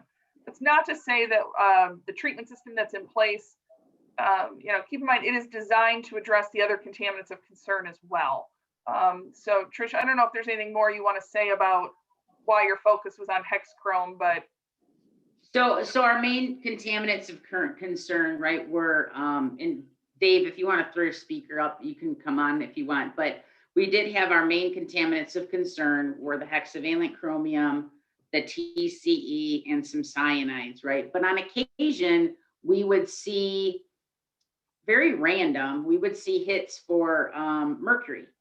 And it would just be kind of random, but it's that contamination working its way through that area. So every once in a while, I'd get a hit for mercury. and there might be some other things that might pop up that we would see. So when we and Dave worked with everyone to put together the treatment chemical, the material, the reagents that were used for treatment, these things were identified in advance, right? So over the course of many studies and many samples and lots of analytical, those types of things were incorporated into our baseline and our bench studies when we were planning for the in-situ treatment. Dave, do you want to chime in? Yeah.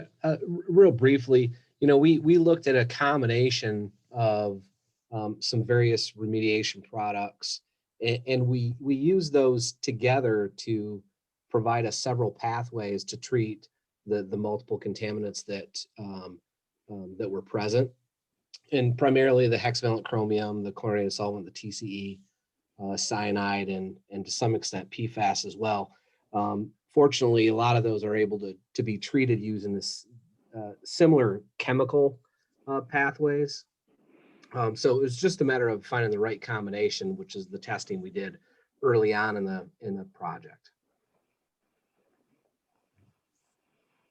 Great, thanks to both Trisha and Dave there.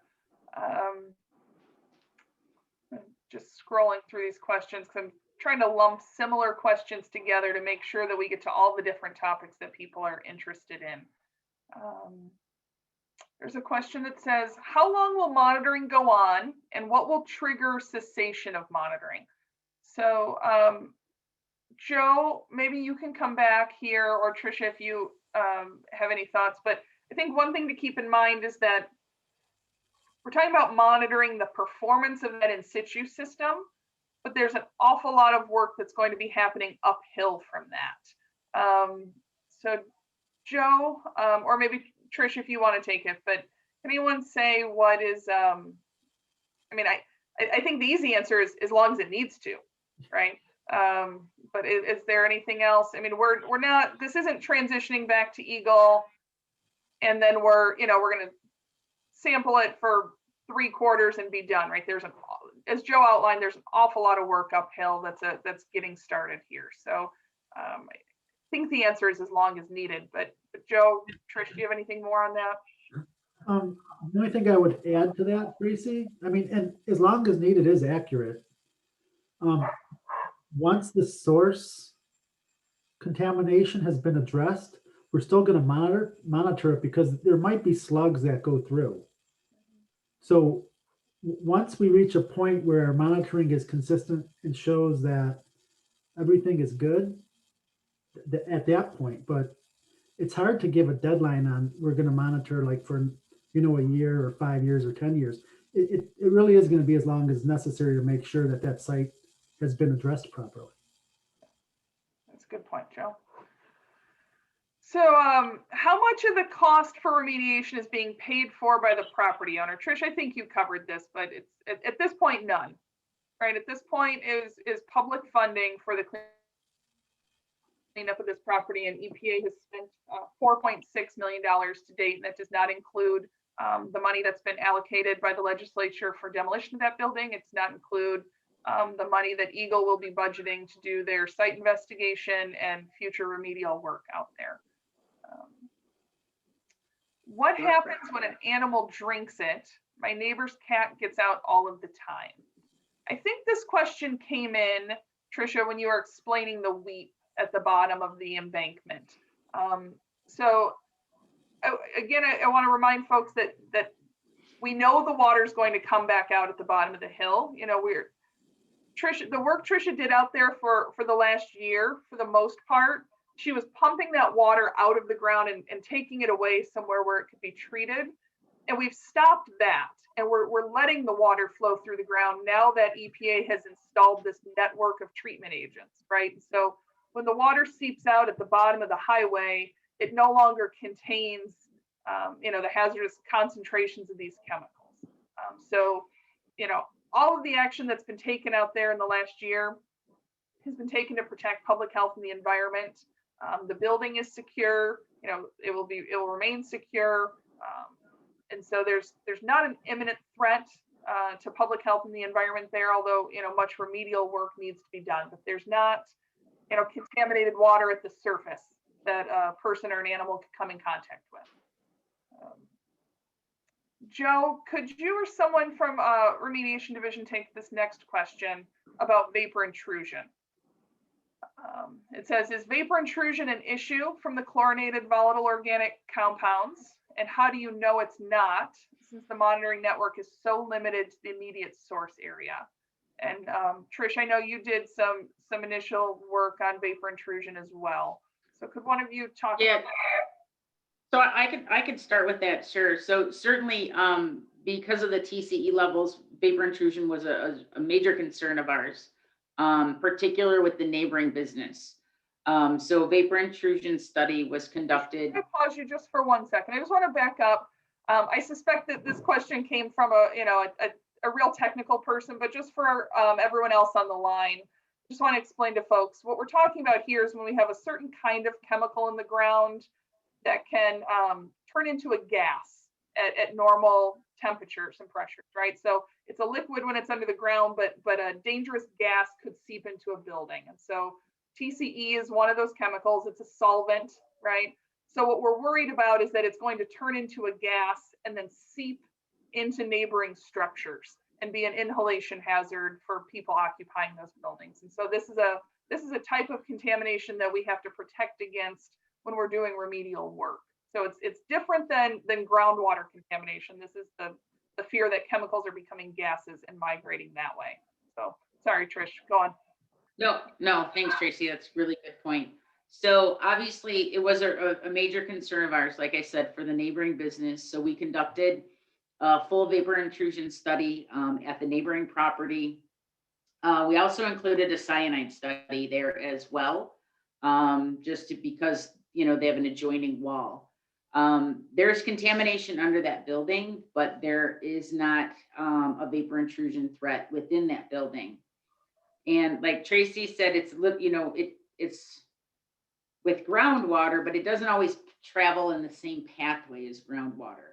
So on the south side of the building, we haven't necessarily had hexavalent chromium hits, but we did have some elevated analytical results for TCE in the groundwater on the south side of the building. So to ensure that the businesses on the south side of 10 Mile and into the residential area, we put an entire row of we did an entire row along 10 Mile on the south side of samples to ensure that we did not have any vapor intrusion potentially migrating to the south. And thankfully, we did not establish any type of threat moving to the south. So thankfully, that would have definitely, this project was complicated enough. So thank God that was not another issue. So we did establish that vapor intrusion, there's a threat, right? So that'll be something I think Joe will talk a little bit about, but part of our response, it was not going past south on 10 Mile. I'll let Joe, you can take it. Yeah, so like Trish said, they conducted that investigation along 10 Mile. Once we start doing our site investigation, the VI pathway or vapor intrusion pathway, that's also something we're going to evaluate. So we're probably going to go back to Dura Thread just to make sure that they're still safe. And then we're going to, we'll sample along the perimeter of the property. If it looks like there could be offsite migration of VI, then we'll step out and we'll verify, any type of offsite migration. It's not something that we're going to ignore or leave alone. That is part of our plan to, fully investigate that site, because we want to make sure that we hit every contaminant of concern in all the pathways. We're not going to just leave stuff haphazard out there.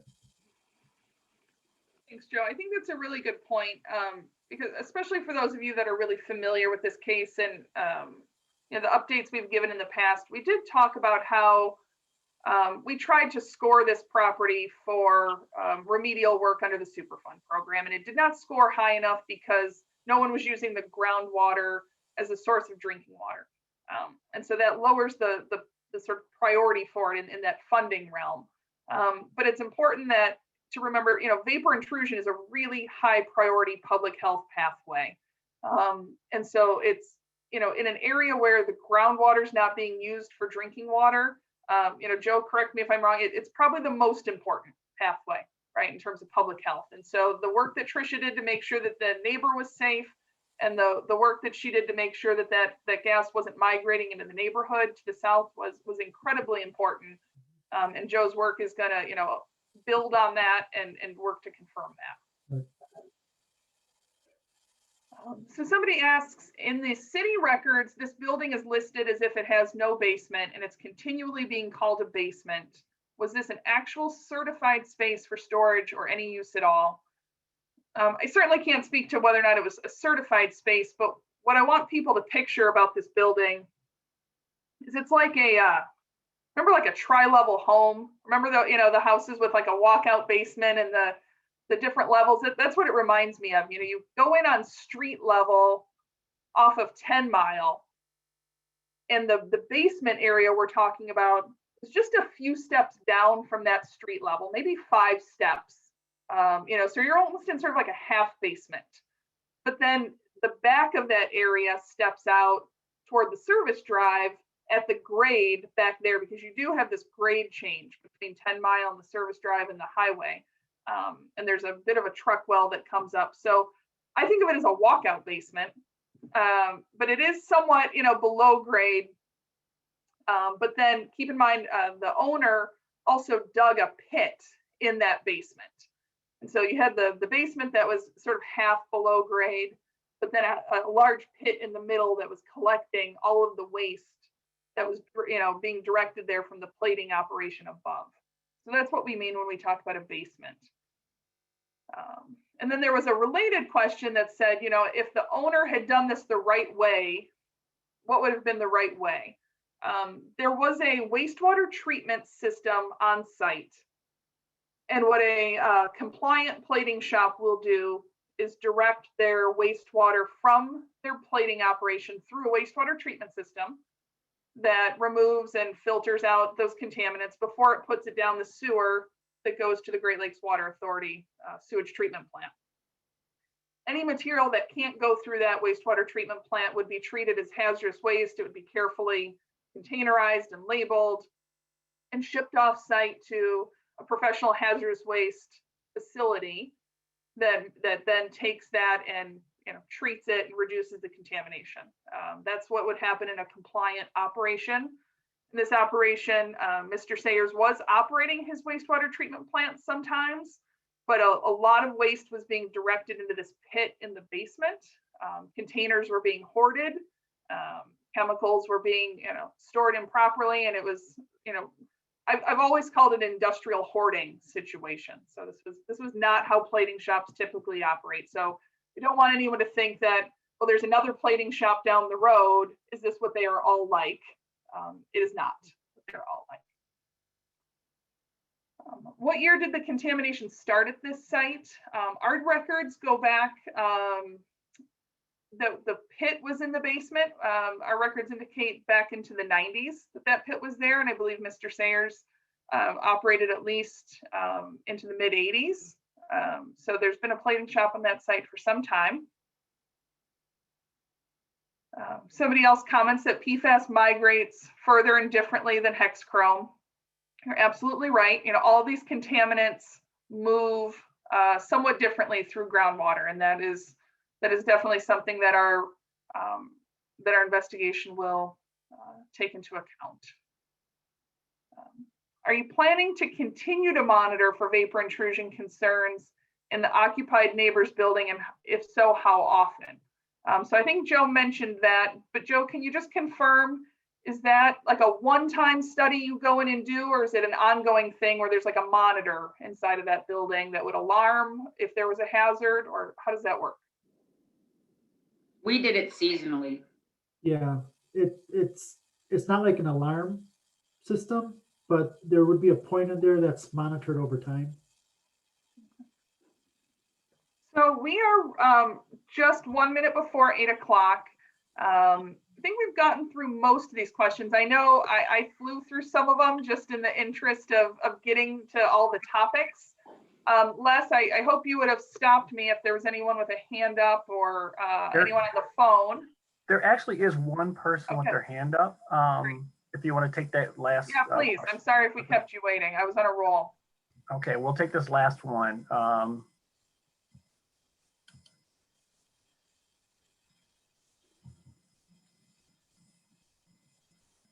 This is for Celeste. And Celeste, if you go ahead and unmute your mic. Go ahead. Oh, she's gone.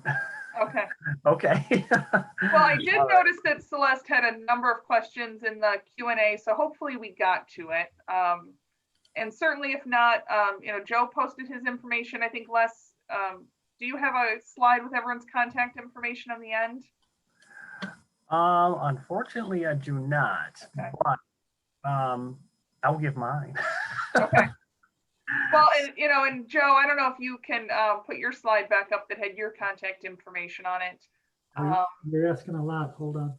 Okay, so certainly if anyone feels that their question didn't get answered or we breezed through it too quickly and you'd really like more information, for example, I know there's a number of people that asked, really specifically about, what are the treatment reagents and how does the chemistry work? So, unfortunately, those were mostly anonymous questions. But please, if you're still with us on the line, feel free to reach out to Joe and we can answer all of those questions.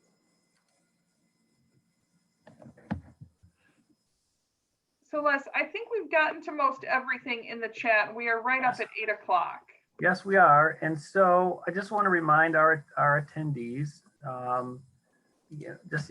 thank you for hanging with us today, this evening, and for this conversation. I know there was a lot packed in today. And thank you to our presenters, Trisha Edwards with the USEPA and Joe DeGrazia from EGLE, and our host, Tracy Cascametti. Just want to let you know that, again, this webinar was recorded and we will be sharing that with you. It will be posted to EGLE's YouTube channel. And for those of you who are already signed up for the Electro-Plating Services Gov Delivery list, you will get a message from Gov Delivery when that recording is available. Any final thoughts? So yeah, if there's any specific questions, especially regarding the treatment chemicals, please reach out either through Joe. I don't have my contact information on here. We didn't do that last time. I can put it in the chat real quick. Trish, could we maybe put contact information? Because I do have someone right after that's still on the line with us asking for the email where I can send questions. Could we put those in the chat? Maybe Joe and Trisha's email addresses? I just threw mine in the chat. Oh, yep, it's there. Yep. So and anyone who's on the phone, that is Edwards.Trisha, TRICIA @EPA.gov. And Joe DeGrazia is DeGrazia J, DEGRAZIAJ @Michigan.gov. So those are there, and both Joe and Trish are happy to take all of your questions. And I just really thank everyone for the time you spent with us tonight. I know this site is of great interest and concern to the community, and we've really appreciated all your engagement over the last year. And we've, and thank you for the opportunity to bring this update to you tonight. I hope everyone stays safe and be well. Thanks, Trace. Thank you.